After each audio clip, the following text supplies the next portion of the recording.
Round one. Fight. Heroes never die. I'm Commander Shepard, and this is my favorite store on the Citadel. I used to be an adventurer like you. Then I took an arrow in the knee. Power, sex, power. They both come down to one thing. Hungry gamers. Hello, and welcome, boys and girls, to the 245th episode of the Hungry Gamers podcast. We are powered by ATEBIT.net and those sexy legends over at Audio Technica. I'm your extremely humble host, Brendan White. You can find me on them socials just about everywhere at Brendan 8-Bit. And joining me today, my podcast ride or die, the bill to my Ted, because we are going on an excellent E3-shaped adventure today. Miss Ali Hart, you can find her on them socials at Miss Ali Hart. How you doing this Sunday morning / Saturday afternoon, halfway through E3, Lollapalooza, whatever you want to call it? It has been a journey. Yeah, I was going to do it, but I couldn't do a fucking guitar noise to save my life. Maybe I'll pick up Rocksmith. Doing good. It's been a hectic week trying to keep our fingers on the video game pop culture pulse. It has been wild. It has indeed. So, listeners, anyone that hasn't been paying massively close attention to what's been going on around the internets and the video game world and just, I guess, the geek culture sphere. So far, we've had 8 individual conferences or events running, mixing in things like Netflix Geek Week with Summer Games Fest and then breakaway conferences from major developers and or publishers.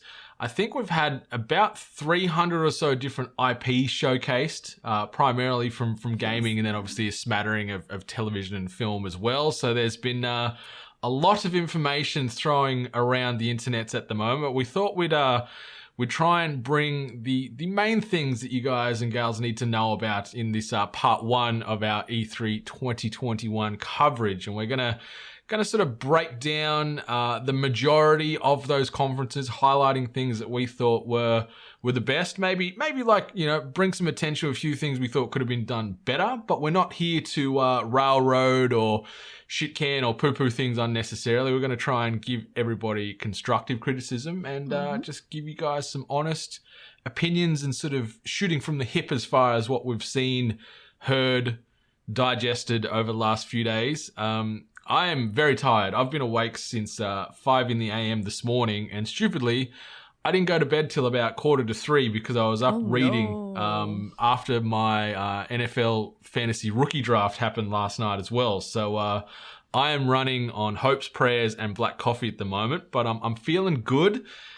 Gearbox, even though they tried their best to crush my spirit and deflate me with the last presser that we've just watched, I'm still feeling positive overall from the last couple of days. But Miss Hart, what do you reckon? Should we just jump on in, rip this E3 Band-Aid off and see what wound is underneath? Well, let's go. Let's see that soggy wound. Oh, yeah. Wet Band-Aid after a shower. Yeah. Yuck. You get that sort of semi-translucent-y scab. It's now liquefied. Anyway, we don't want people bringing up their lunch or breakfast. E3. Yeah. Semi-translucent wet scabs. E3 2021. Okay, so I guess we could start things off with the biggest sort of showcase so far. I think we could probably agree on, with Summer Games Fest. Mm-hmm.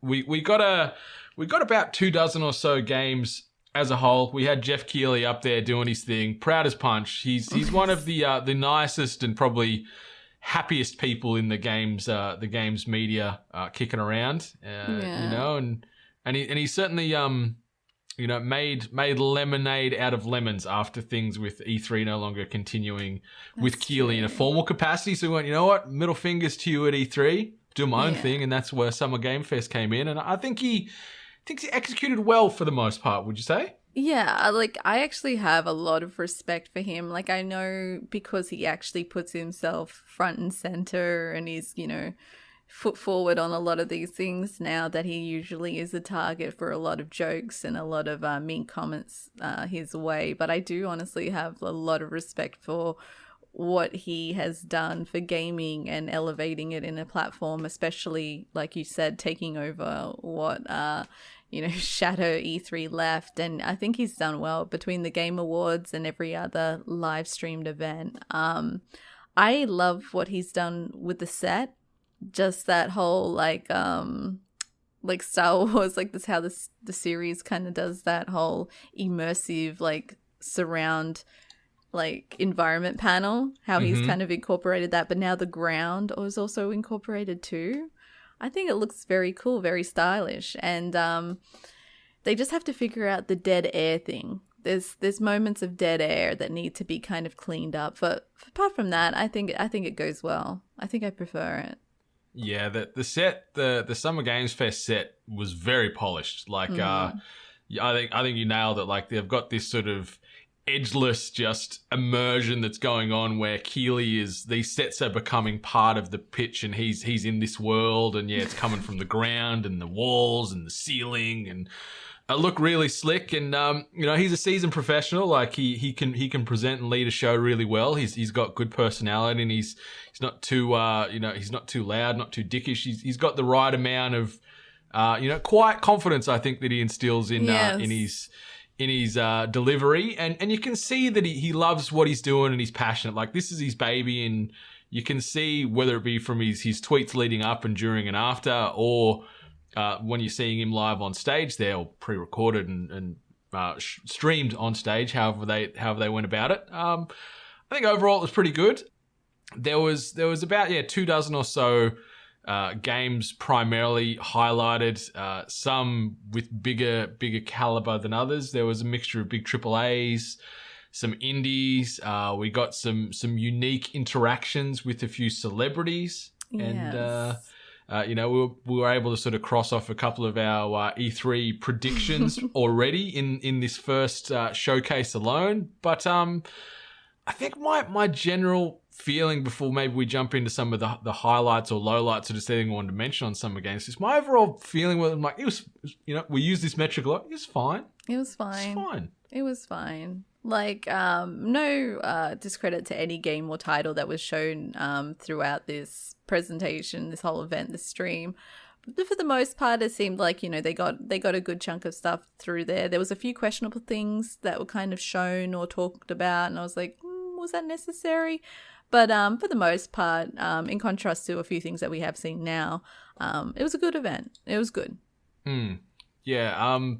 A couple of things that note, sort of early in the piece, they showcased Tiny Tina's Wonderlands. So the Borderlands spin-off coming in 2022 from Gearbox and 2K.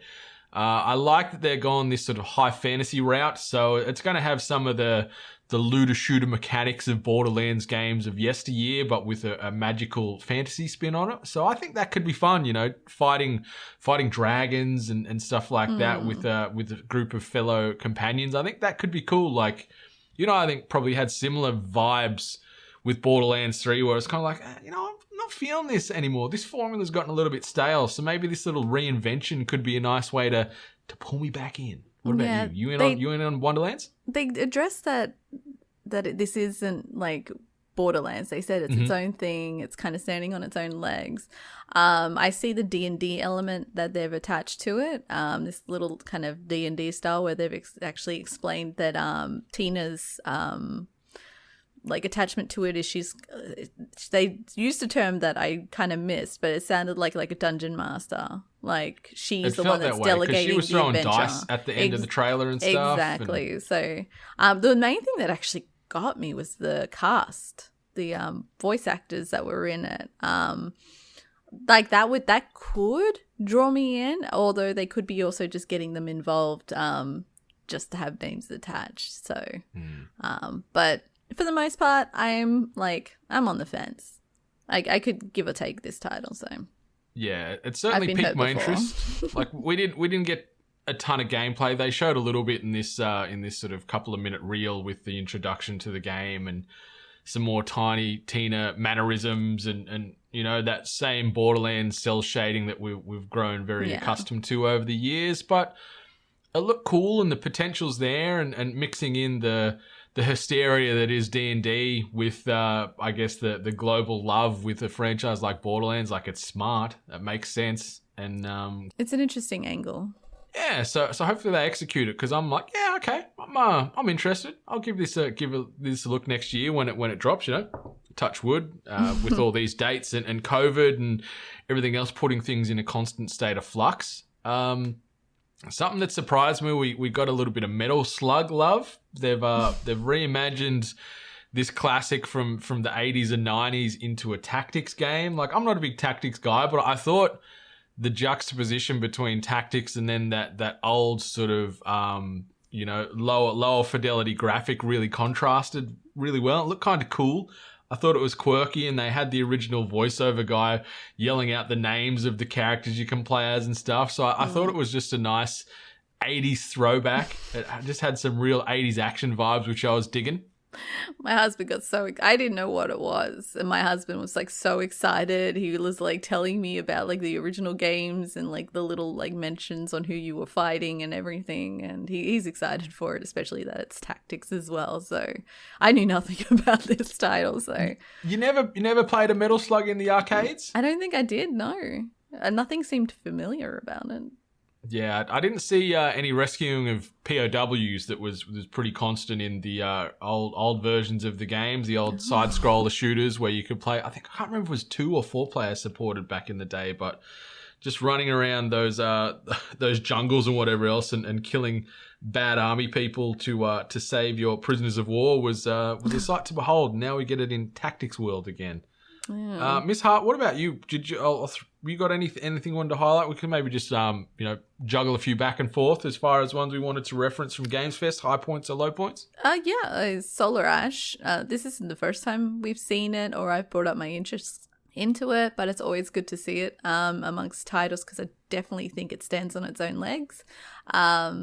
We got to see. I feel like we got to see a little bit more gameplay wise, as well as just music and the overall aesthetic as well. I still need to play Hyperlight, so maybe I should really get on that before this one comes out. But yeah, Solar Ash always like gets my attention.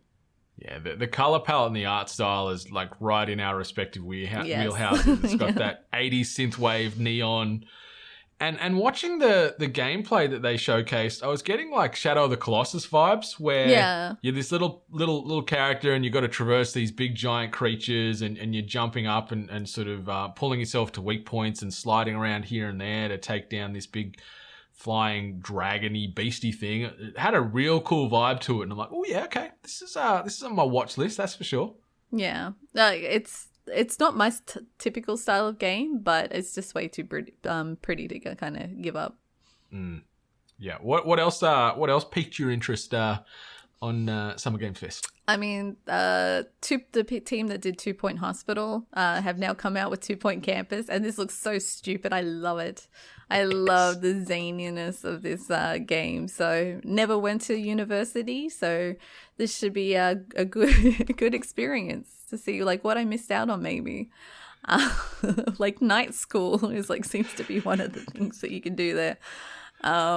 But yeah, I thought that one was pretty cool. I don't know, like I love those kind of games. So it looked really great. Like I had a ton of fun playing 2 Point Hospital, and it looks just more of the same. Just obviously a different theme now, going from a hospital to a uni, and it looks fun. And I'll certainly be playing this, especially if it ports onto the Switch again, like they did with 2 Point Hospital. It's a perfect little game to play on the go or laying down in bed or whatever, and just building up this campus and seeing what kind of chaos will ensue. I wonder if there are going to be like any streakers running through the quad or something like that you got to deal with. Who knows? This person in a clown outfit that always kept on appearing. Yeah. The other game that kind of grabbed my attention was Planet of Lana. I hope I said that right. The style for that one, I believe they actually said that one was maybe like, I think they said it was like hand painted, or it was like there was like an element of like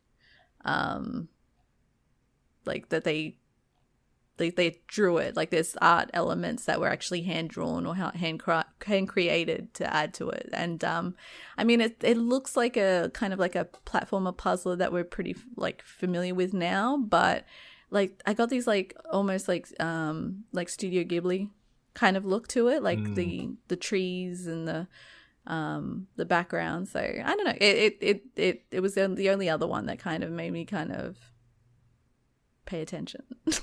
It was really pretty, and the little cat or sooty creature that the main protagonist had with them looked like you'd probably be feeling all the feels playing this game. I reckon there's probably going to be some big emotional hooks that are going to make you feel happy and sad and everything else in between. Yeah. I mean, it reminded me of Cloverfield, like how he's just minding his own business and then things are just like dropping like spaceships like crashing into the earth. So yeah, it looked very pretty though, and that sort of hand drawn or hand painted art style, I love that in games. It just stands out so much to sort of more common graphics that are kicking around at the moment.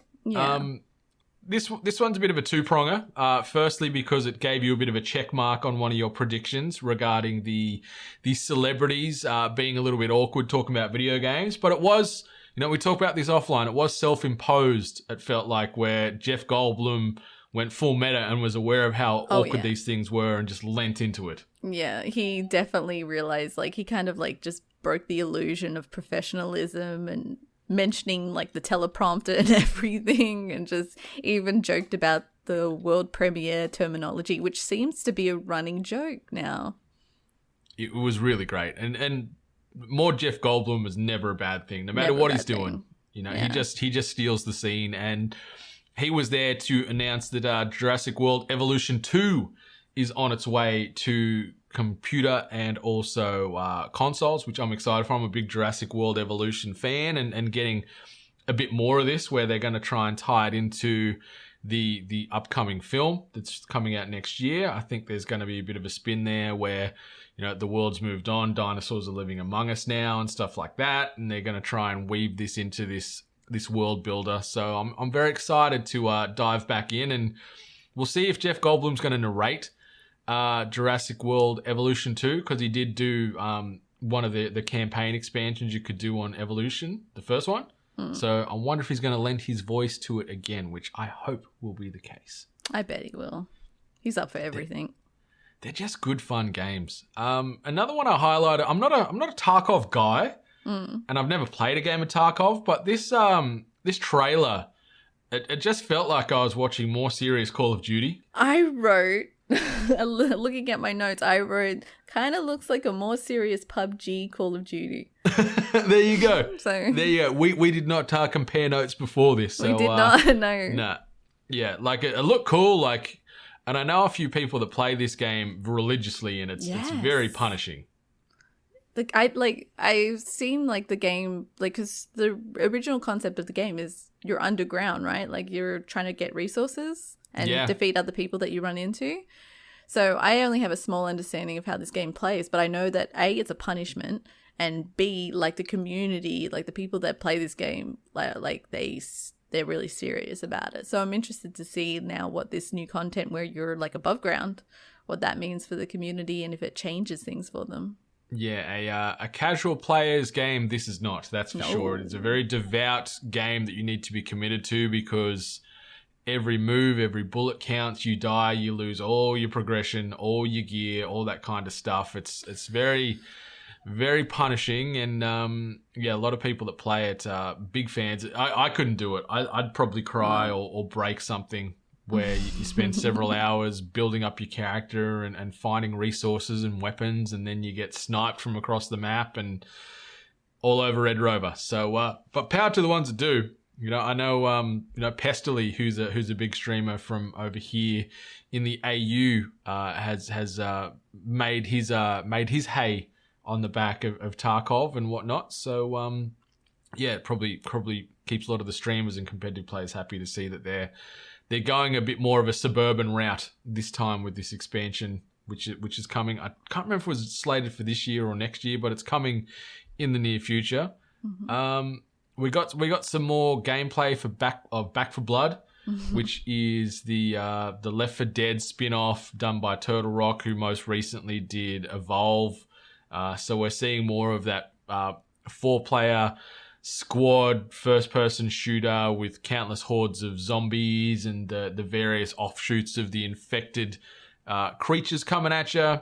Looked fun, looked cool, looked frenetic. More if you've played a Left 4 Dead game or you played Evolve, you'll know what this game's going to be about. It looked cool though, and it'll be a game you'll enjoy in pockets, I find, with these types of games. Yeah, that's a good way of saying it. Yeah.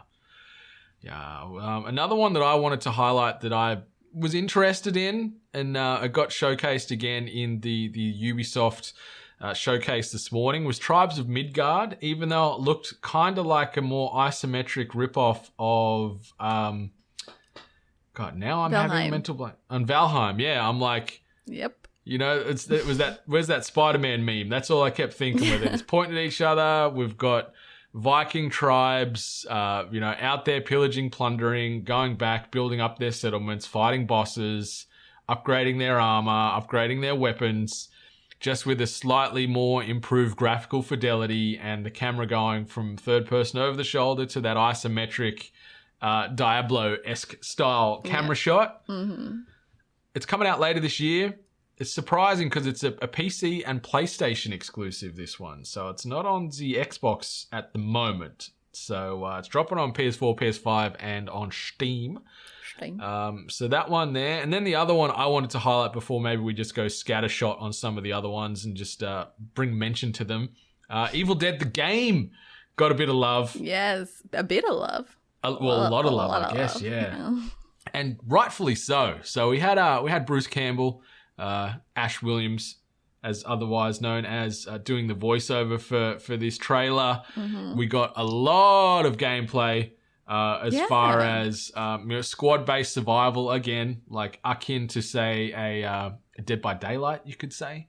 Yeah, I wrote, is this like Friday the 13th? Yeah.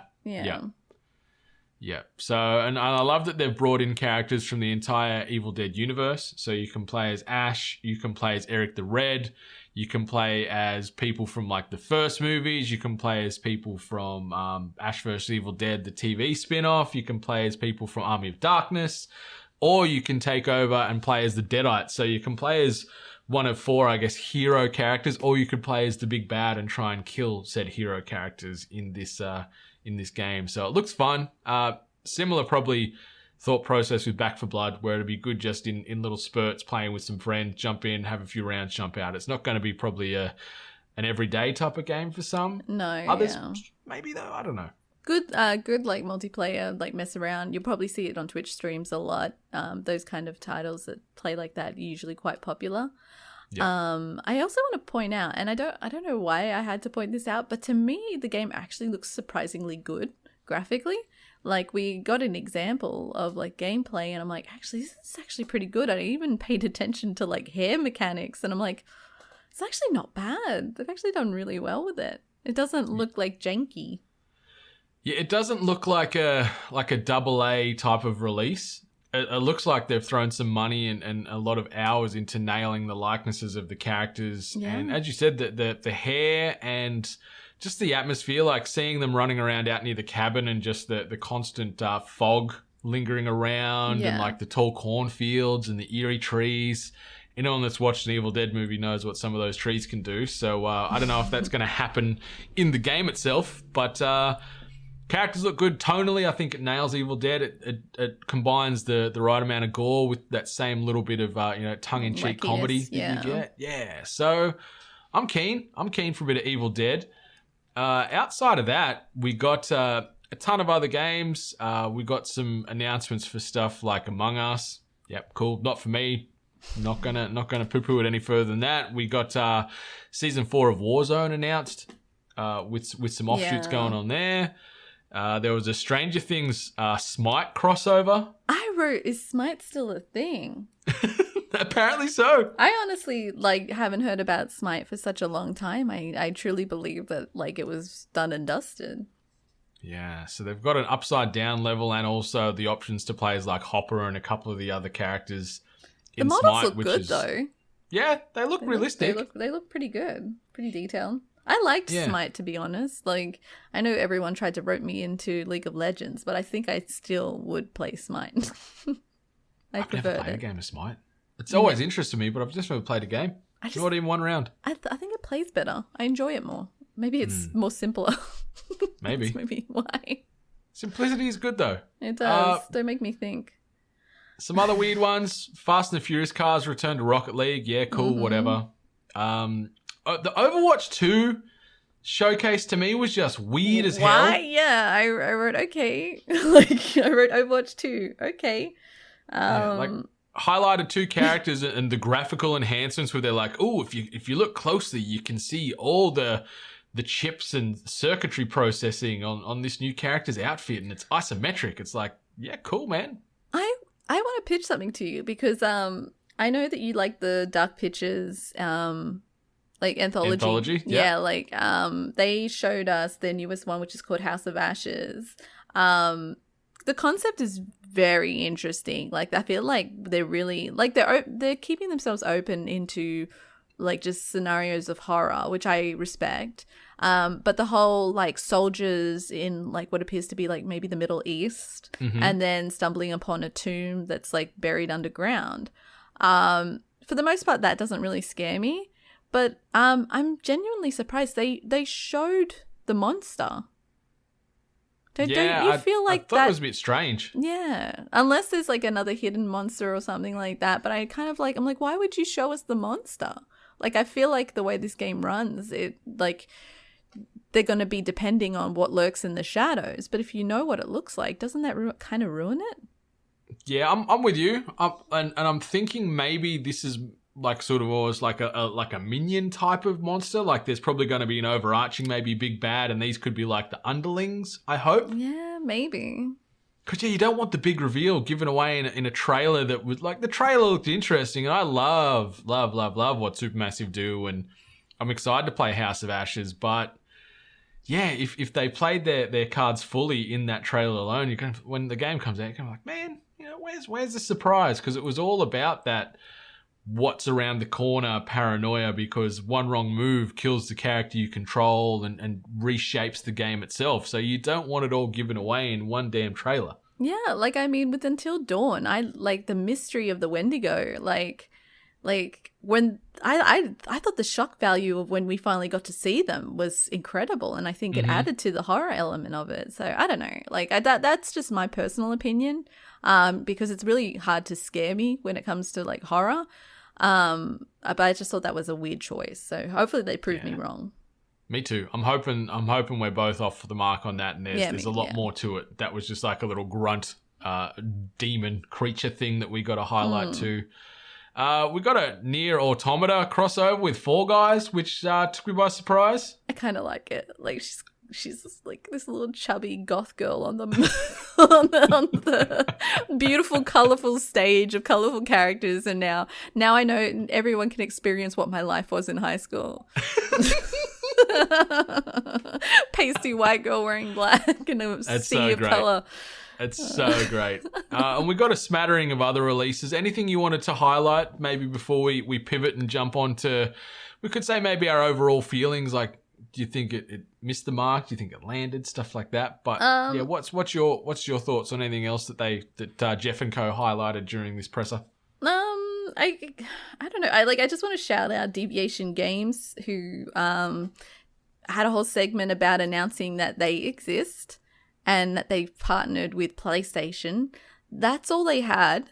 They didn't have a game or a concept or anything to show, but there were two, like, I'm pretty certain both of them were British, and the jargon, like the slang was coming out, terminology of like soup to nuts. I was cracking up laughing because, like, I understood it, but I could just imagine the mass American audience going, what is he saying? It was a weird announcement. It was one of those announcement non-announcements, wasn't it? Where it's like, hey, we're a studio, we're partnering up. We'll see you later. Like, but yeah, it was even the Pommy mannerisms were great. Because I know Jeff's just trying to be like a host and off the cuff and ask questions, but then I'm pretty certain he said, "So do you have anything for us?" And they kind of had to say, "No." Look, sorry. At least they're honest. They didn't try and make like a Skate 4 thing where they're like, we got a game coming out. It's about skateboarding. See you later. Yeah. Bye-bye. Never hear from us again. Yeah. Yeah, but apart from that, the Far Cry 6 interview was... it was incredible. Now, I know my little prediction was awkwardness. from an actor. But I just want to say that this awkwardness kind of more came from Jeff Keighley kind of running the interview. I feel like he just wasn't invested in it as much as Gina Carlo. No, Gina Carlo. Like, oh no, Jeff was invested when he was interviewing Hideo. The contrast where he's like, Kojima-san, rah, I love you so much. I love you so much. Then Giancarlo got none of that. Yeah, he has this incredible actor who actually seems really passionate, and he's giving his all into this villain and this character, and he's done the legwork, and he's like really passionate talking about it. He's excited about the questions that he's getting asked. By the way, has a exercise bike, a Peloton in the background, so shout out to staying healthy while locked indoors.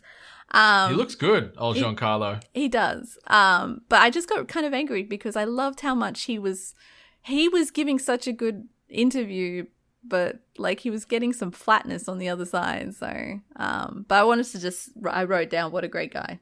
Like he's I'm with awesome. you. Like he's fully living the El Presidente character, and like when Keighley opened up about, how is it playing another bad guy? And he's like, hey, no, he's not a bad guy here. He's doing what he can for his people. And, he fully knew of this character and backed him and believes in his methods and his motives and whatnot. And I thought it was great. But yeah, Giancarlo's just a dude, and seeing him fully embrace El Presidente, it gives me much excitement for when this game comes out later this year and to play Far Cry 6. And we'll talk more about that with what they showcased in Yubi a bit later. But it was just, it was this weird contrast compared to Hideo Kojima. And I know I made a bit of a bonus prediction, bit of a tongue-in-cheek piss take where I said they were going to announce his new game and people were going to talk about like it's amazing. And yeah, for one, the awe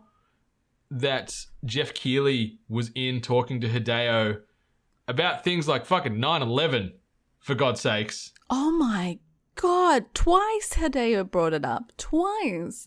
And like, you could tell that Jeff wanted to kind of go into it with tell us about what you have been up to. Like, I'm your friend, I'm getting the exclusive. But Hideo was just like, shit's been rough, man. Like... That's the best way to describe it. And then, like, he brought up 9/11 once. And, I was on the couch with my husband. I'm like, why? Why is he talking about... And then he brought it up again. And I'm like, what's going on? Please don't make a game about 9/11. So it was weird. It was a really weird way to kind of...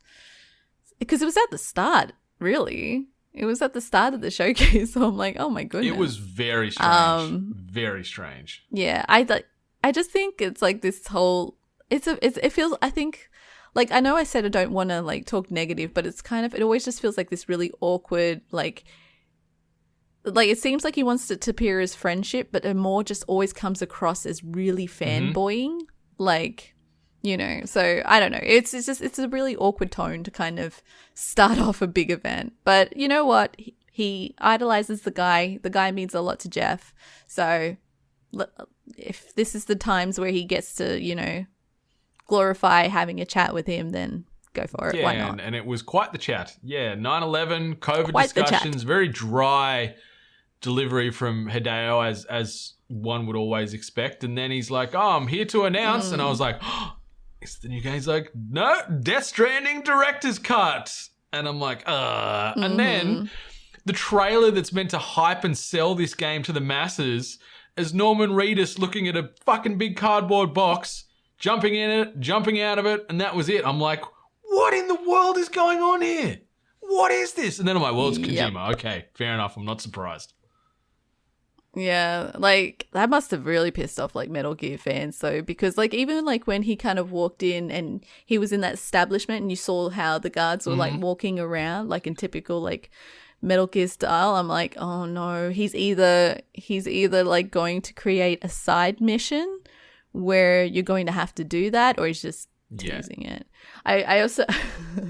I wrote here, you can't copyright a box, bitches, Hideo. Yeah, it's Hideo just giving Konami, just the big middle fingers, you know? Yeah, essentially. So, yeah, we've got Death Stranding Director's Cut coming out later this year.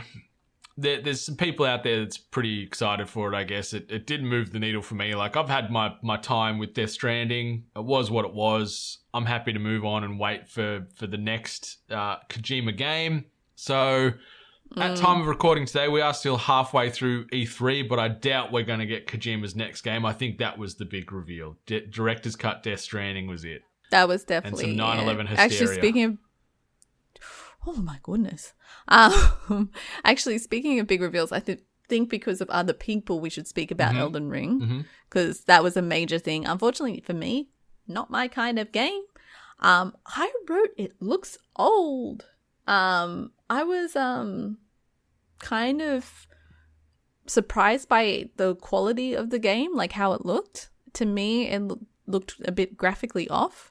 I don't know how long has this game been in development? Like a few years. It got now? announced, I'm pretty sure by memory, it got announced in 2019 and then nothing for like until now. Like it was like there was people saying this game doesn't exist, it's never going to happen. George R.R. Martin's involved, so we're never going to get it. Just like the final book in Game of Thrones type of thing. So I see, but maybe that's why. Maybe because this game has been in development for some time, it's kind of hard to like kind of bring it up to a level that maybe I'm suddenly coming to expect with game titles, especially major ones that people are excited for. But yeah, not for me, but I'm happy for everyone who has been holding out. Yeah, for like it. you can see From Software's DNA all through this thing. It looks like Dark Souls 70 or whatever, and then it's just written by George R.R. Martin. Like the character models look similar. They've still got a varied assortment of nightmare creatures that you come across in these From Software games.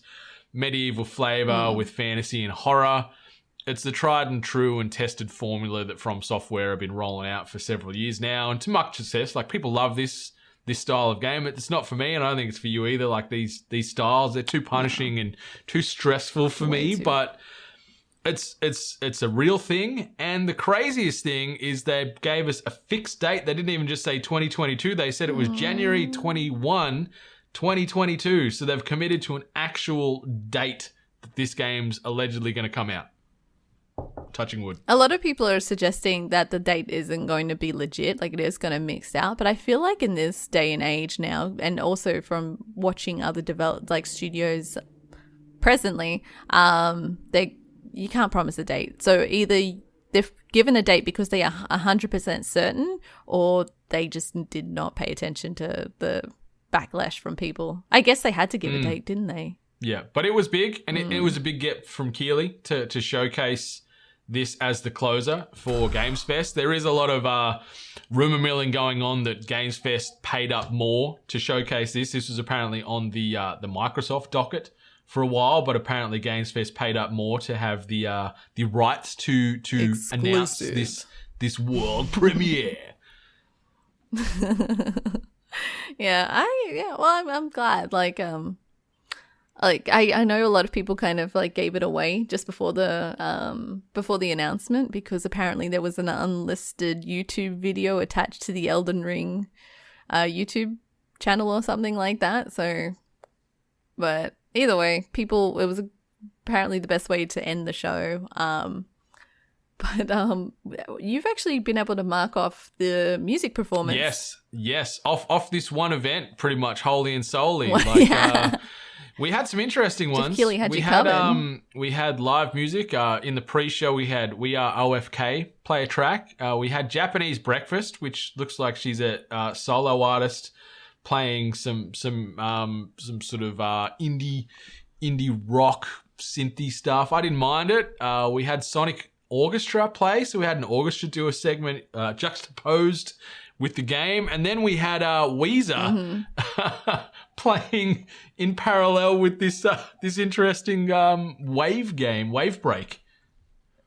Yeah, they didn't seem like they wanted to be there. No, old Rivers, Rivers with the long hair and the mustache these days, look like every bit the Sex Pest, but they still tied on stage. Yeah. They sounded good. Did they? Do you thought they did? Yeah, I like Weezer. I thought I look. The thing is that this was a great way. This was a great way for a game to obviously push their title by having a recognizable band, like literally having the performance.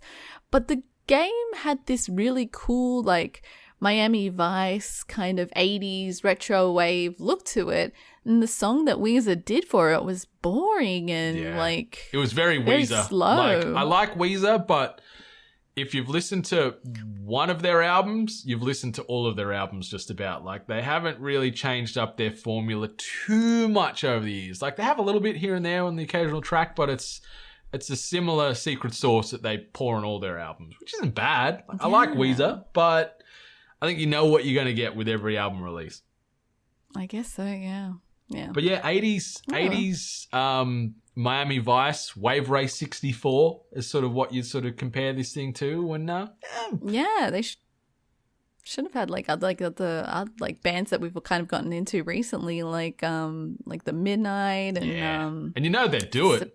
They'd be down to play it. 100%. 100%. So, but oh well, choices were made. Yeah, choices were made, and it helped execute a positive check mark on my predictions there on that one. Yes. Hopefully, there's much more awkward musical performances and celebrity interactions to come over the next few days. So if we jump ahead and do a little bit of a shotgun approach for Netflix's Geeked Week, which has been running the last couple of days.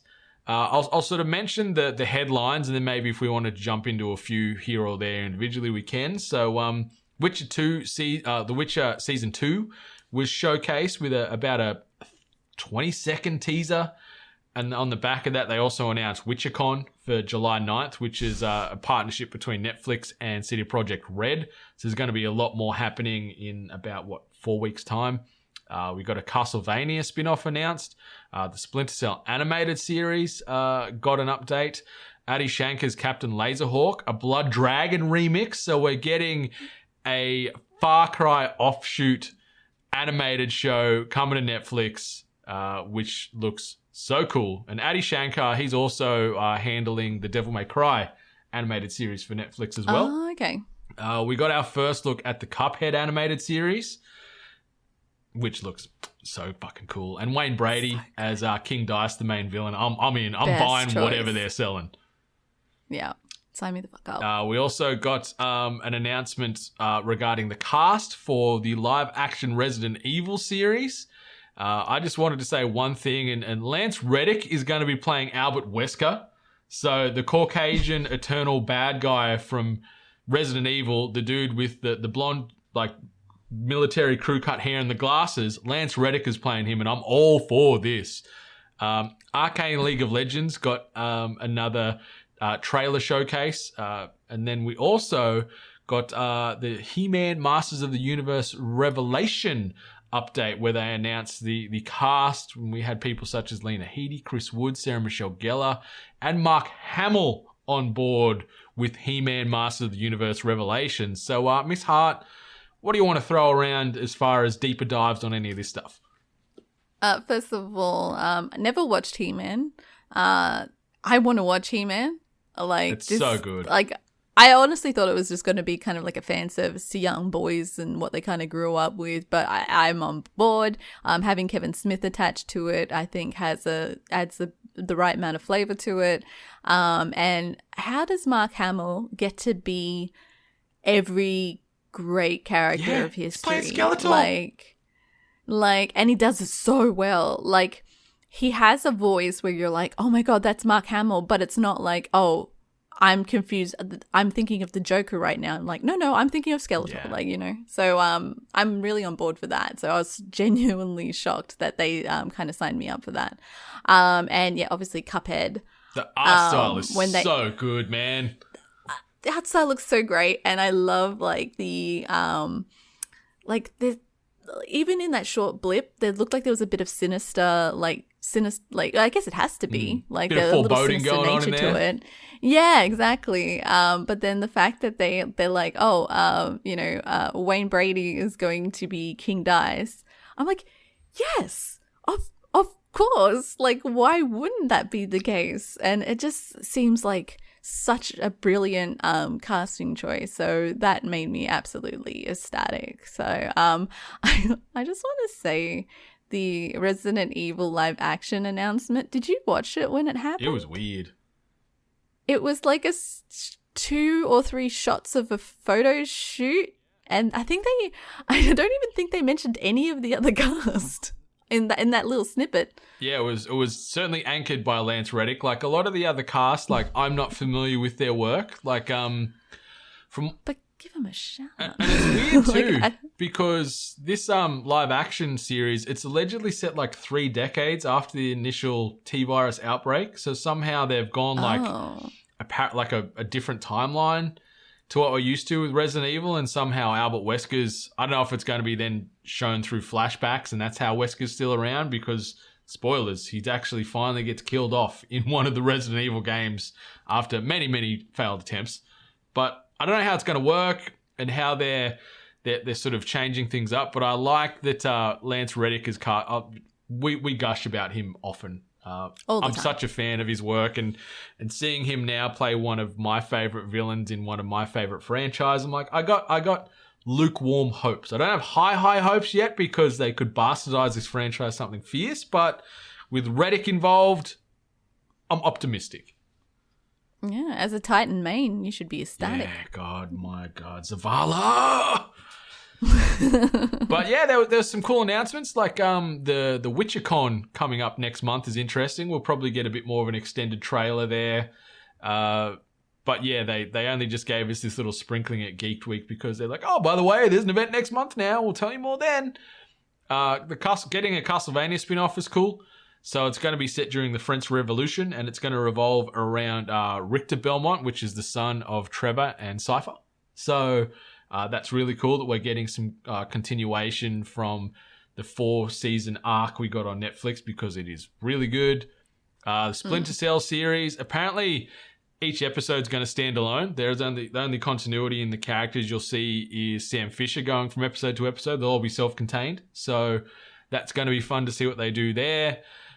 Getting a Blood Dragon animated show, I'm all for that. If we can get Michael Bain back in this puppy as well, like I'm down, so down. So cool, great stuff. I remember when that released, I was just like, this is bloody brilliant. Yeah, and that's sort of a little bit of a compressed recap on Geek Week. If we sort of jump forward to Ubisoft, so they had their press conference this morning. In the early hours, and we got a bit of a smattering on a few things. I might just do similar to what we did, with Netflix there, and then we can just jump back off some of the headlines. So we got a new Mario and Rabbids game, Mario plus Rabbids Sparks of Hope.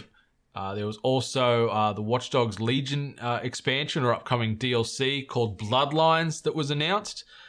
We got a deeper look at Rainbow Six Extraction, which is now coming out in September of this year, which took me by surprise. One thing you mentioned earlier in this episode with Rocksmith getting announced. So we got Rocksmith Plus, which I think is pretty funky, and we might talk about that in a sec. Riders Republic got a bit of coverage. I think it was about 4 to 5 minutes worth of airtime on this. And I was actually like, I'm like, okay, I'm interested. I'm a little on board. Yeah. Yeah, they may have got me. Me too. We got some Rainbow Six Siege updates where there's cross-play and cross-progression, as well as a new operator called Thunderbird. We got a brief sizzle reel of updates on existing games, namely focused on the Tom Clancy world. They did mention about they've got big plans for the 20th anniversary of Ghost Recon, but that was it. I thought, now's the time. You've got the global stage to tell us about these plans. Do it now. No, I'll tell you another time. Whatever. Todrick Hall introduced Just Dance 2022. The Assassin's Creed Valhalla team showcased the Siege of Paris, as well as just talking about what they've got planned, where they've actually got second-year content planned, which is a first for Assassin's Creed Valhalla.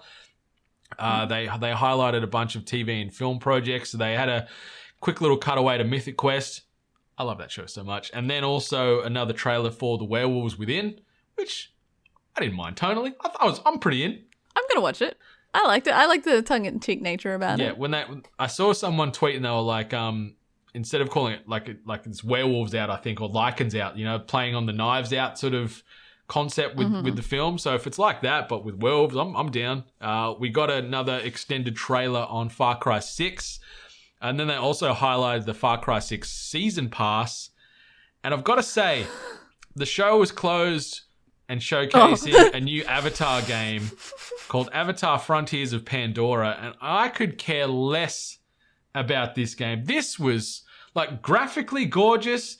There was no dialogue. There was no story. It was just this sizzle reel of here's Pandora and how pretty and vibrant. Here's this contrast with the humans coming in to destroy Pandora. And I'm just like, I don't care. The Snowdrop engine looks nice, but I don't care.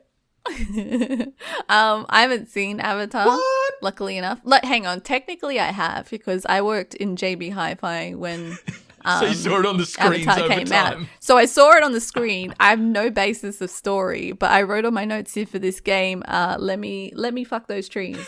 So yeah.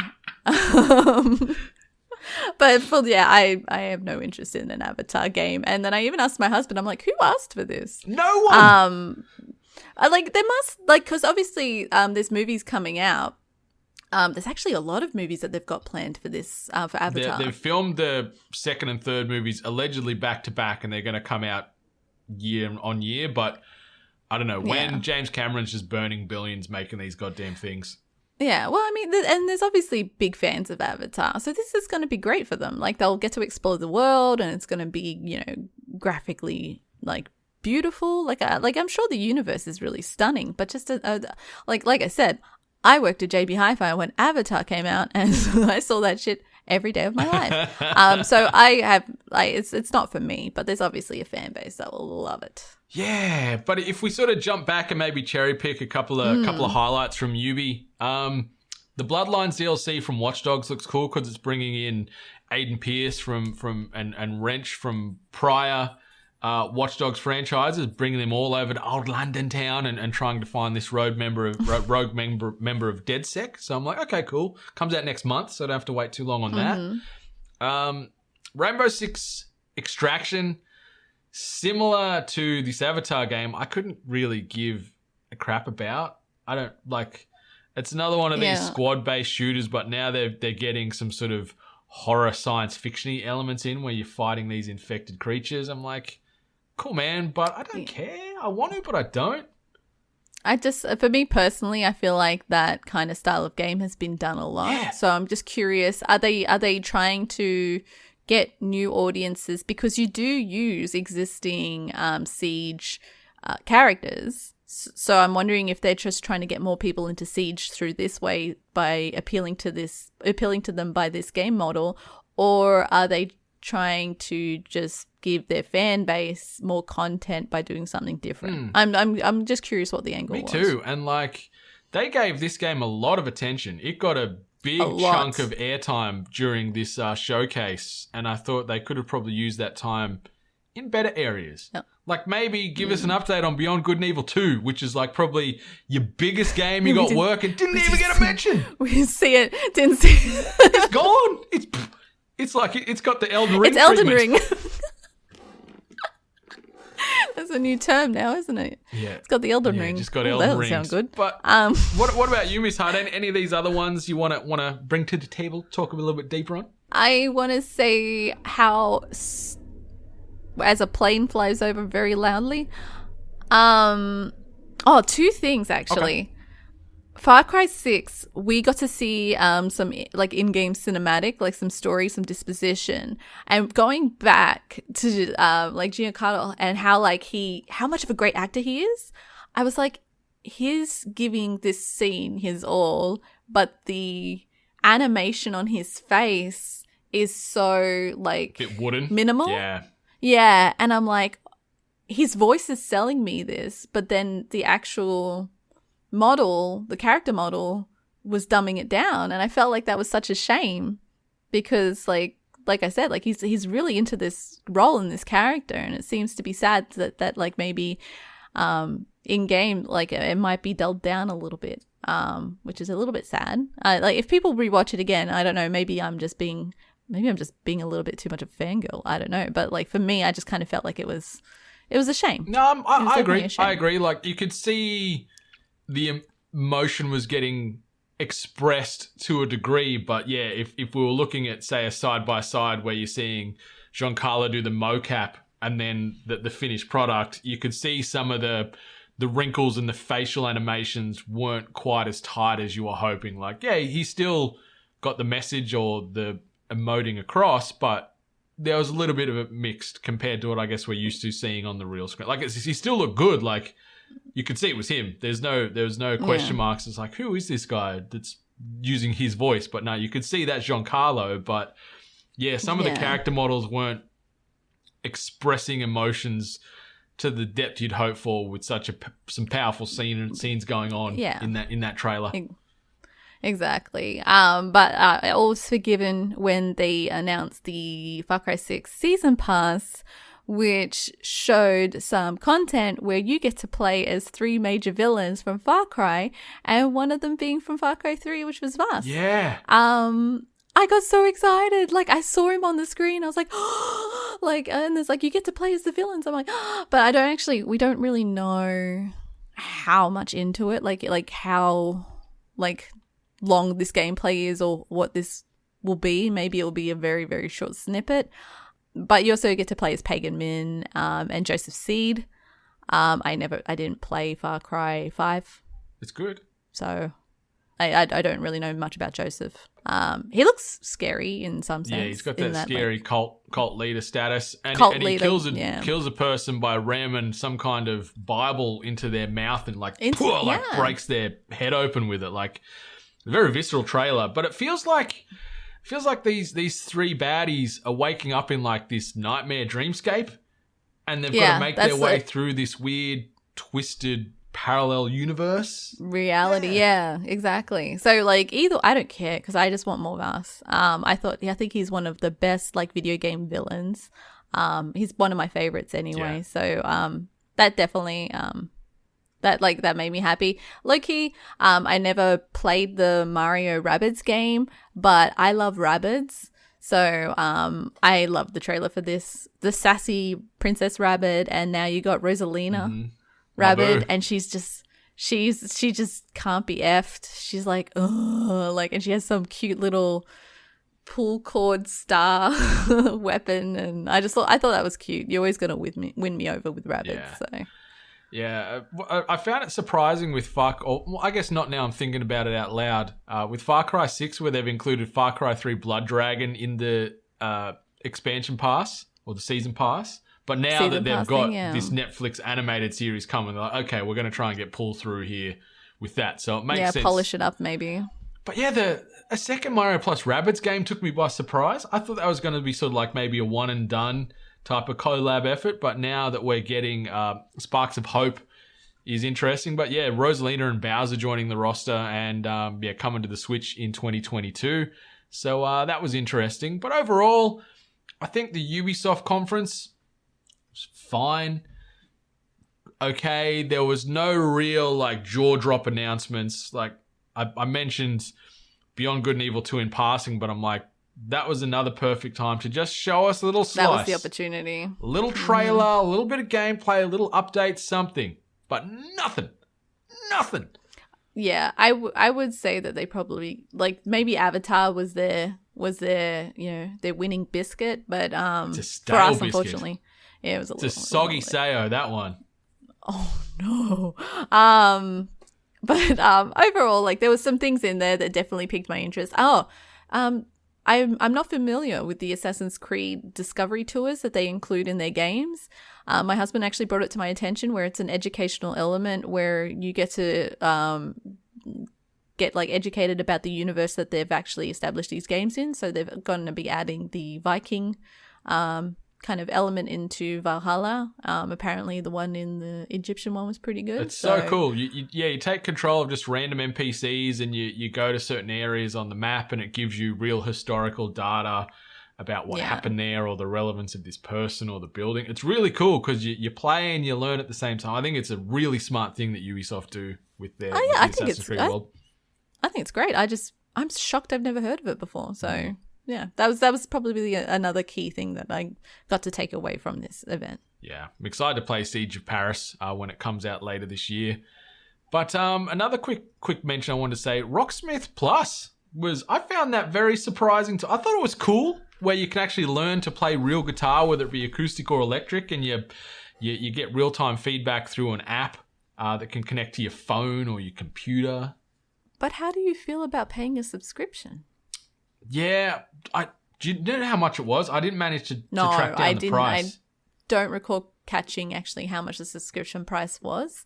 I believe they're trying to sell it to you in the sense that you can do it through PC console and phone. So I can understand it, and maybe the subscription element is they maybe gauged it as being more beneficial to someone who is kind of like learning, kind of like, like learning a language or anything like that. So, some people will stay on board and want to learn more, and maybe some people will drop off. So, yeah. And said subscription does not include an actual guitar, so you need to bring that as well. Bring BYOG. Yeah, but if this was, say, like $10 a month, for something like that, like that'd be pretty cheap to, in air quotes, get guitar lessons or learn an instrument. Like, I'd like to learn guitar, and if this is a feasible way to do it, I'd give it a go. I got to buy a guitar first. I gave my other one away, and I don't know where it is, so I got to buy a new guitar. But the concept is cool. Yeah. It'd be one of those things where, you pay the initial, and if you see progress, then continue on, I guess.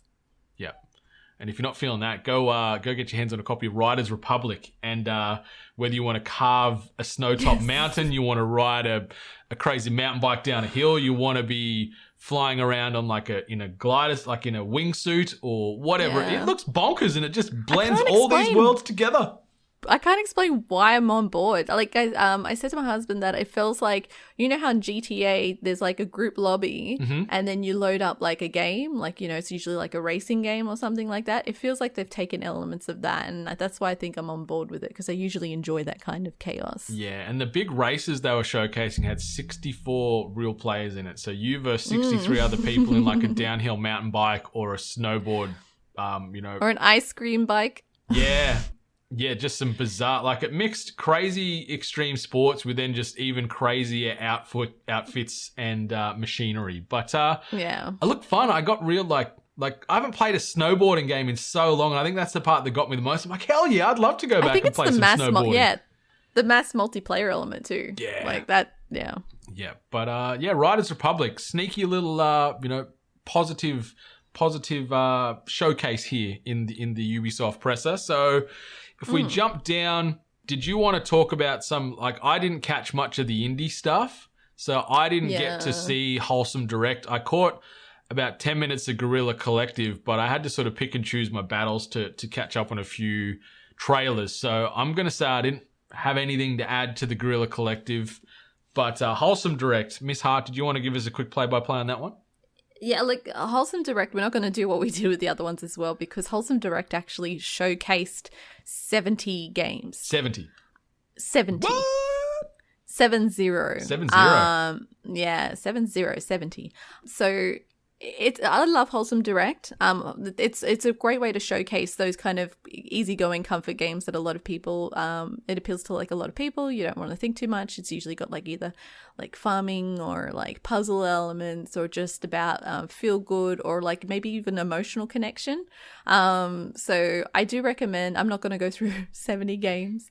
I do recommend going back to watch it, because there's definitely going to be at least one thing in there that you're going to enjoy.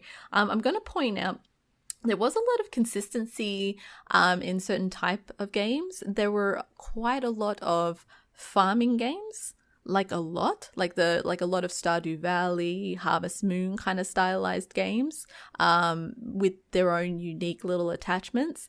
There actually was one that was called Amber Isles. While I don't think it was completely farming, it was more like the main connection, this is why I bring it up, is because instead of having like animal villages or anything like that, you actually had dinosaur villages. Oh, okay. So that one's for you. What's Brandon. this game called? I'm just going to write this down. It's called Amber Isle. Amber Isle. Okay, I am saving that into my search criteria. Yeah. So, and then the other connection that I saw was photography games. like there were a lot of games where it was based around going around shooting, like taking photographs of things, and like photography being the key element in the game. Like I think from what I can remember right now, there was at least 3 titles where they incorporate taking photos. There are ones that have very unique elements. Like there was one called Beasts of Maraville Island, and it actually looked beautiful. Like it really, like the environment looked really, really beautiful. So I guess if you were a fan of Pokemon Snap, if you liked the photo element and being creative in the photography side of it, maybe look into these ones because it might actually scratch an itch. And then probably cost 1/4 of the price compared to Snap on the Nintendo Switch. So you could get a lot more bang for your buck. That's true, actually. Special mention to Skatebird getting another announcement. They're still saying that they hope it's going to come out this year. I also want to give mention to Spirit Swap, which is a puzzle game, but it actually has lo-fi music in it. Okay. So if you're one of those people that enjoys the lo-fi music channel, you might actually really, really enjoy that. Putting that on my list now too. There's another one which is called We Are OFK, which you mentioned their performance. Yes. This is a game based on like, you know, essentially a group kind of coming together, and it's like about story. I believe they've actually mentioned it's episodic, but the style of the game looks beautiful and the music attached to it sounds really good as well.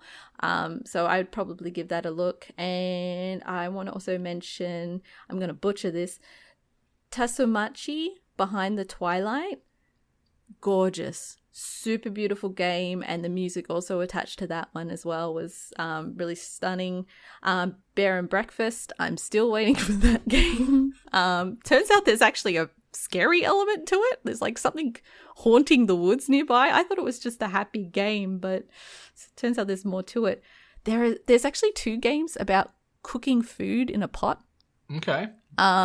I got confused, but you thought it was the same game and then realized like, they were different. Realized that there was 2 indie games that are about making single pot soups. So there's also Paparazzi, which is taking photos of dogs. Oh, yeah. Okay. So you could get on board on that one. There was a game that had a cartoony style called Rainbow Billy. The art style, well, I won't say it reminds me of Cuphead. It still seems like it's kind of aiming for that era. And it looked cool, just a cute little adventure game. But like I said, there's 70 titles in there, all different styles. There's card games, there's fishing games, there's pixelated adventure games, there's all different kinds of things. So I've only mentioned like a small handful of the ones that kind of grabbed my attention. But definitely go back yourselves and just watch through the Wholesome Direct. So...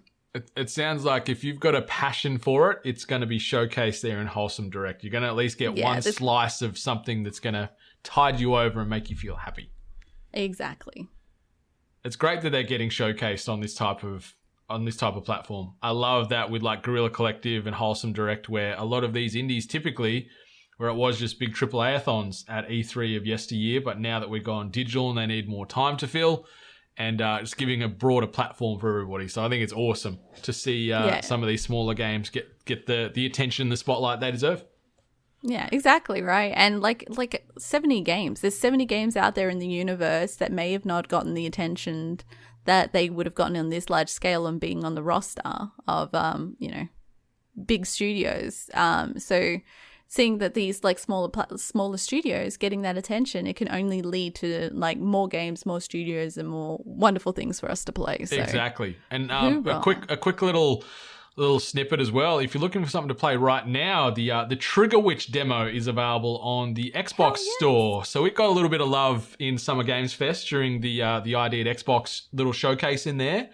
And Trigger Witch, done by our friends at Rainbite and written by Australia's John O'Peck, part of 8-Bit, is available right now to download on the Xbox store. I've downloaded it this morning, so I'm going to give that a play and report back on the next proper episode of THG, because I'm excited to see what they've realised. It looks so goddamn cool, and I love that they're getting a bit of showcase on that global stage as well. Definitely. So proud of those guys. Oh yeah. And I think another Another little hub we're probably pretty proud of, especially yourself. You've got a very big soft spot for Devolver Digital. So they did their annual E3 presser again.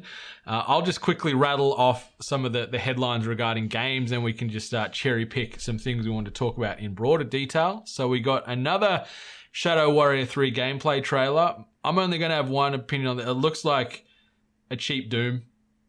That trailer to me was cheap Doom. Like, it looked cool, and there was a lot of shit going on, but it felt a bit cheap. Have you played Shadow Warrior? I have. I like them. I like the games, but You're calling it cheap though. Okay, I loved it. I don't think I find it like Doom though.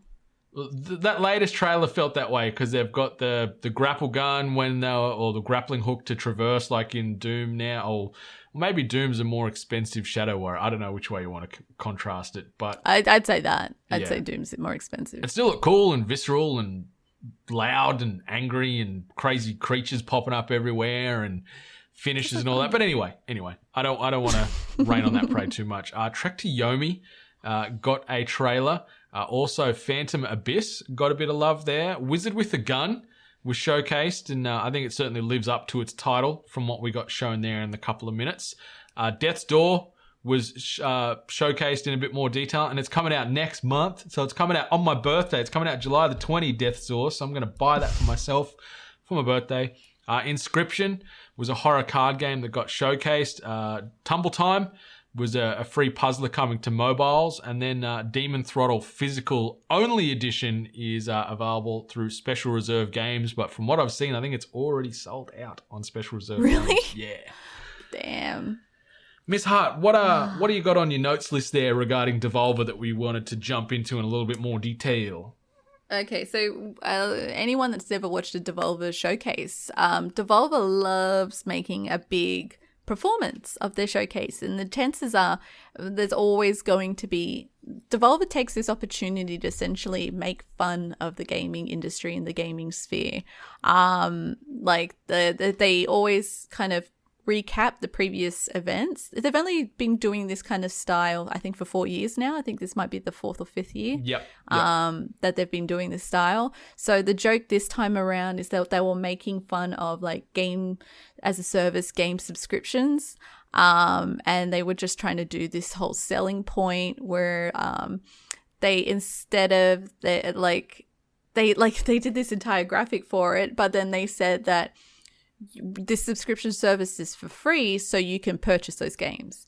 And they were making fun of NFTs. They said that they were going to sell a physical VHS copy of that presentation, but there's only going to be one, and it's going to be, hang on, I had to write down how she said it, non-fucker-withable tape, and that was an NFT joke. That's so great. That's so great. Little wordplay on non-fungible tokens for those playing at home. Yeah. So, the whole presentation was funny. Always like having a laugh. Watch it. Pay attention to things in the background as well. There's usually a lot of weird things going on in the background to make you laugh. In regards to the things that they showed off, obviously based on how protective I got, Shadow Warrior 3. I'm sorry. I liked Shadow Warrior 2. That one shocked me when I first played it. There was a thing where Devolver decided to make it free. It was like a spur of the moment thing a year or two back. And they're like, okay, it's free right now. Get it. And so I did, and I played it and loved it. Trek to Yomi? It looks so good. One of my favorites of all week. Everyone was like kind of like referring it to other games, but it clearly looks like a straight like homage to the old samurai movies. Yeah, like the old Kurosawa films. Yeah, like it's all in black and white. There seemed to be like the kind of film grain effect within there as well. It just looked beautiful. It looked really nice. It really did. I'm keen on that one. That was one that I wrote down where I'm like, yep, keep my eyes and pay attention to Trek to Yomi because it looks awesome. It looks absolutely gorgeous. Inscription was weird. Like you're kind of weird too because I'm in on Inscription. Because at first I'm like, oh, card game, but then like the person you're going against is like changing their face, and then you've got to go and do puzzles, and then it cut to like real life video of someone like burying something or something like that. And I was just like, what is going on? And I'm like, oh my God, this reminds me of that weird stuff that I used to find like on weird like get demo discs and stuff. So now I'm on board. So yeah. And Wizard with Guns also piqued my interest too. It was a long trailer, The Wizard with the Gun. Like there was, I guess, a bit of storytelling there, and then it actually cut to the game itself and showed how it would play, and you can play it with fellow wizards with guns and go around this world and build it out. It said it had some survival elements, so I'm guessing you might be making like and building up a bit of an encampment base or something. Yeah. Looked interesting, but yeah, Inscription. It was also one of the ones across the last few days where I'm like, damn, I'm in. Like the art style was awesome. The horror elements that they were just like, yeah, people changing their faces and like the really dimly lit rooms as you're playing this card game and these evil glowing eyes looking back at you from the person you're playing against and mixing in these other mediums. I'm like, yeah, I'm down for this. I am all in for this. Let's go. So, yeah, Devolver bringing out the goodness and the quirkiness and the weirdness. I'm all for it. And yeah, Death's Door coming out on July 20. So anyone that's got Death's Door shortlisted as a game they want to pick up next month, maybe do so as an indirect birthday present to myself. You buy this game and enjoy it, and we can enjoy it together because I'm going to get it on my birthday too. Enjoy together. Yes. But yeah, Devolver just doing great things. Yeah, 2017 was their first presser because I was at that E3 and they had their booth out in the car park, just like two doors down from Hooters, and they were giving away like commemorative dildos. So never change, Devolver, never change. We love what you do, and you're a bright spot amongst the development and publishing worlds out there. So yeah, and then the last press conference that aired this morning was like, I love the description you wrote. Like, so we're talking about Gearbox here, and your description for this press conference was fart sound. And you didn't watch this one, but you, I guess, saw the discourse on the internet during and after.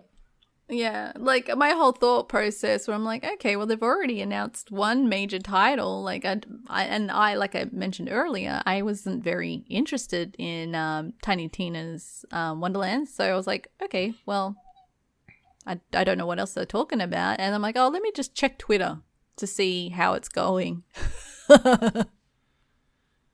It was rough. So I watched this one. This was probably where the lack of sleep was really hitting me. So I was a bit agitated watching this with the doggos, getting a bit heavy-eyed, and it opened up. And this was just, it felt to me that this showcase, this presentation was, hey, I'm Randy Pitchford. Look at all these things I'm doing. Look at how awesome I am. Don't talk to me about the USB drive that I left at that restaurant once that had the bloody child porn and all that other stuff on it. That's a story for another day. But like, he was just everywhere, just like doing Randy Pitchford things. Like there was a big focus on this presser about the Borderlands movie. So it opened up with maybe 5 minutes of Pitchford on the set giving us a tour. Ariana Greenblatt playing Tiny Tina. She was allegedly there, but they blurred her out and put like the game version image over the top. There was a bit of back and forth between Randy Pitchford and Eli Roth talking about the movie. But it was weird because Randy Pitchford kept like talking over these people trying to talk about like the movie. Like there was parts there where he was talking to Eli Roth, Edgar Ramirez, who is playing Atlas, and then also later on where this Gearbox conference ends with Randy Pitchford having a bit of back and forth with Kevin Hart, who's playing Roland. And it was awkward as hell because Pitchford is not a good dude. I think the industry and the world can agree with that. Like, yes, he's made some great video games, but that doesn't excuse how he is as a person. And having him front and center of this thing through the whole thing just put a really bad taste in my mouth. And they talked a lot about the Borderlands movie, but at the same time didn't talk about it at all, if that makes sense.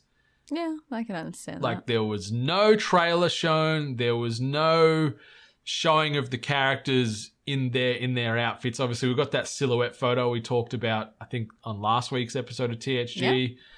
and thought maybe this could be the time to showcase it, debut the trailer, get the hype going. This would be the perfect time. Yeah. But what do we know, right? We're not heads of these studios, and we're not part of their marketing department. Whoever's doing that must be far smarter than the rest of the masses. But this was just a Randy Pitchford showcase, and he was in his horrible shirt, which I fucking despised. I saw your tweet. Oh, that was the funniest God. tweet that was amongst all the other ones that kind of made a comment about this showcase. But yours was just like, that shirt. I'm like, wow, how bad is this? It's not good. It's not good, Miss Hart. But yeah, like the one positive I can take about this Borderlands movie discussion is that Eli Roth seems to be on that same level as we were talking about with Giancarlo before, where he's invested and he's taken the time and doing the research and understanding the world and talking about it as more of a science fiction film instead of we're making a video game movie, So I liked that there was that sort of calming of the nerves and saying we're trying to just make a good sci-fi movie. They talked about it being a bit gory and like blood and viscera. So I'm like, cool. They're on brand. It should be more than a bit. Yeah, well, they're not going to M-rate this thing. I think they're going to go for the R rating for US and MA or R, depending on how it lands here in the AU. So, look cool, but man, like, so much Randy Pitchford. Like, get off our screens, dude. Like, let your other great, talented co-workers steer this thing. So there was a bit of that. We had these weird cutaways where we were talking about Homeworld, an RTS game from the late 90s, which is a sci-fi RTS. Homeworld 3 is in development, and they announced that in like 3 or 4 little weird slices in between all these other ones, where they're like, oh yeah, Homeworld 3 is in production. Then it'd go to something else. And then it'd awkwardly cut back to that, and they'd say the same thing again. It's just really jarring, really weird. They showcased some more Wonderlands. Like we talked about how they could have not shown it at Games Fest and had that as maybe the ending for this Gearbox thing as a big like, whoa, new game announcement. But no, they went back to that same well, and they had Kayla Belmore, who was the senior producer, talking about the game in a little bit more detail, but also at the same time, it felt like they just rehashed the exact announcement from Games Fest, so there wasn't anything new really showcased. It was just a different person talking about it, which was a bit of a missed moment. Excuse me. They had a showcase with the dev team on Tribes of Midgard, which was that Valheim ripoff, whatever you want to call it, showcase on that. And then they showcased Godfall, which was the PlayStation 5 exclusive. And one of the sell points that they did for Godfall in this announcement was, Godfall is coming to PlayStation 4 on August the 10th. And it's like, cool, man. Wet sail here. Like, yep, PS4 users must be happy. But like, for that as one of your major announcements on this global scale, conference that everyone tunes into, to have a game that came out to mixed reviews. One of the big sell points to get people keen on it is it's going to be available on a previous gen now. So it's like, what's going on here, Gearbox? What are you doing? Yeah. We did, full disclosure, I believe there was going to be a VR gaming showcase at the time of this recording. So we would have missed that today. But if anything major, we can report it on our part 2. Yes. Of E3 coverage. Yes, indeed. So there is a lot in part 2, but I guess that brings us to sort of an end as to where things were or are as the current state of play as far as the random press conferences that have done the rounds the last couple of days. Who would you give the early winner to, Miss Hart, as far as best overall conference out of the ones we've talked about or seen over the last few days? See, the bias in me wants to see Devolver Digital because I owe it, like, there's a story in it. There's great, like, they do set pieces. They do, like, they actually put a lot of time and effort into it. There's a few games in there that I really like. But then, like, I also want to give one to Wholesome Direct because there were just so many games in there, and also within their stream, they also made mention of certain charities that they were supporting, through that time as well. The only thing I kind of give them a little miss mark was they had 3 people hosting it, and sometimes they would cut back to them for them to say that looked cute, and then back to more things. Wow. And I'm like, oh, that's a bit weird, but either way, there was just a lot of titles there that I really, really liked. Yeah, it's tough, isn't it? Because I think I'd probably, because I haven't watched Wholesome Direct yet, but I'm going to go check it out after this. I'd probably give it to Devolver at this stage because, like, these other ones, they were the THC metric of, they were fine. You know, they were passable. There was a couple of great highlights in there with games getting showcased and debuted, but for the most part, it was like, yeah, cool. You know, I'll keep on keeping on. There's nothing here that I'm going to be obsessing about up until the release of these games. Like, there was a lot of cool things shown and some interesting updates, but overall it's like, yeah, cool. You know, E3's great and it's awesome that we get all these announcements. There was nothing like greatest presser ever. So I'm hoping we get that in the coming days because we've still got a lot of content to talk about. So yeah, we're gonna have our part 2 of E3 2021 coming out this coming Thursday. And that is going to encompass Xbox and Bethesda, Square Enix, PC Game Show, Future Game Show, Warner Brothers Games, Take-Two, Capcom, Mythical Games, Freedom Games, Razer, Nintendo Direct / Treehouse, Bandai Namco, Eureka Games, GameSpot, and E3 awards, maybe. We could give some mentions on maybe some award winners and see if we agree.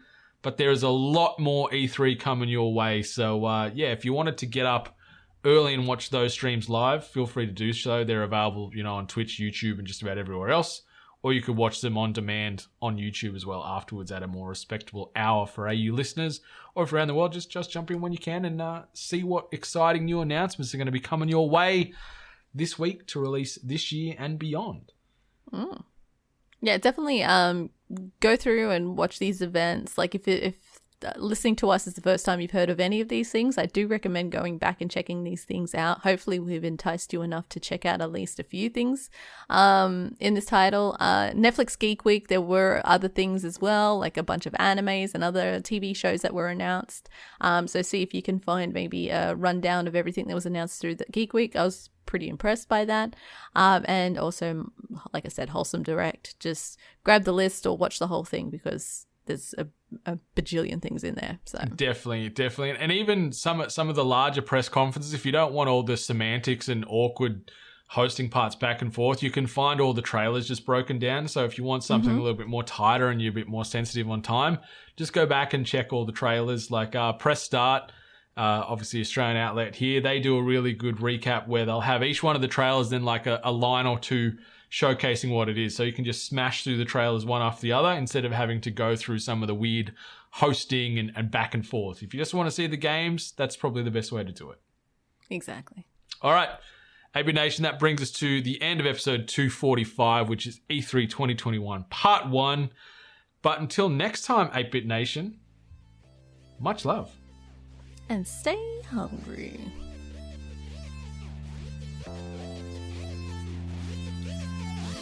You've been listening to The Hungry Gamers, one of many gaming and geek culture related podcasts from the 8-Bit Collective over on 8bit.net. Check out more episodes on your podcast service of choice. And while you're there, please be sure to rate and subscribe. Until next time, boys and girls, stay hungry.